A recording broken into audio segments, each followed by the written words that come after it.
do núcleo 2 da trama golpista. Como eu disse, o ICL vai fazer a transmissão ao vivo a partir das 9 horas da manhã em um canal paralelo. A gente não vai acompanhar durante o N1, a gente vai trazendo aqui as atualizações durante essa edição do jornal e também durante os próximos programas, e a cobertura completa certamente no ICL Urgente e no N2 hoje à tarde. Mas, Juliano, Guga Noblar e você que está nos assistindo, os golpistas que serão julgados hoje pelo STF são apontados pela PGR como responsáveis pela elaboração da minuta do golpe.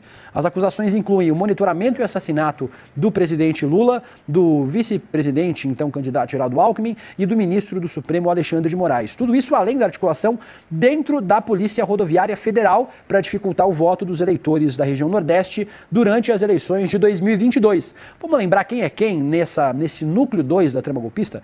Vamos aos nomes para vocês. O Felipe Martins, talvez um dos nomes mais conhecidos dessa lista, foi assessor de assuntos internacionais do então presidente Jair Bolsonaro. Mário Fernandes, mais um general na lista de possíveis presos até o fim do ano aí por golpe de Estado, foi general da reserva e ex-secretário-geral da presidência. Silvinei Vasquez, ex-diretor-geral da Polícia Rodoviária Federal e também é secretário de Desenvolvimento Tecnológico de São José, Juliano, ali na Grande Florianópolis. Está em cargo público agora, Silvinei.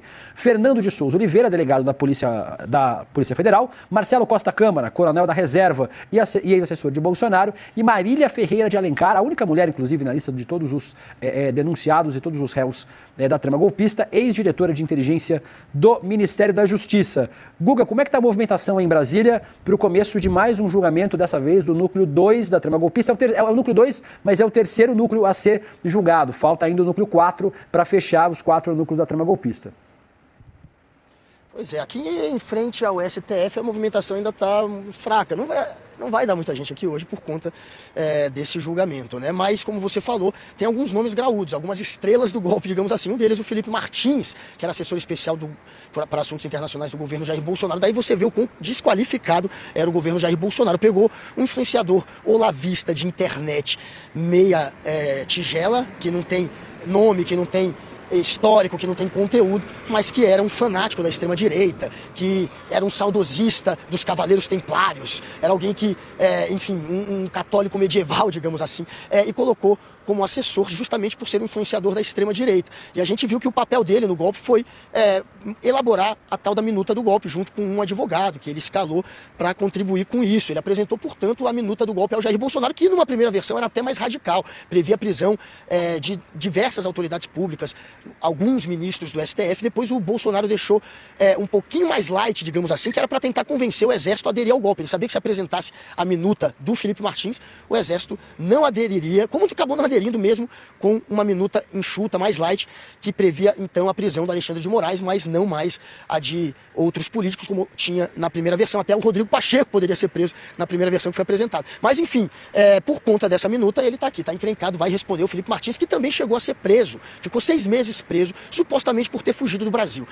Apareceu a alfândega dos Estados Unidos, documentação da alfândega dos Estados Unidos indicava que ele teria entrado naquele país junto com a comitiva do Jair Bolsonaro, que saiu do Brasil no dia 22 de setembro, se não me falha a memória, de 2022, e depois se descobriu que teve um erro aí, que ele não teria saído. Ele acabou liberado, acabou solto pela PGR, mas passou 6 meses preso e virou uma espécie de mártir da extrema-direita, aquele que não traiu o Bolsonaro. O bolsonarismo, inclusive, criou a narrativa de que o Alexandre de Moraes foi quem falsificou a entrada do Felipe Martins nos Estados Unidos apenas para prendê-lo e poder chantageá-lo a fim de uma delação, o que, claro, não faz o menor sentido. O Alexandre de Moraes não ia colocar a reputação dele em risco para forjar uma entrada do Felipe Martins a pretexto de prendê-lo. Ele não faria isso, até porque o Felipe Martins não tinha essa importância toda para o caso. Mas, enfim, virou uma espécie de herói da extrema-direita por conta disso. E tem também, como vocês falaram, o Mário Fernandes, que é aquele general que estava por trás do plano Punhal Verde e Amarelo, que previa sequestrar e, no limite, até matar autoridades públicas. Esse que trabalhava ao lado do Jair Bolsonaro, numa sala que ficava ao lado da sala do Jair Bolsonaro ali no Palácio do Planalto,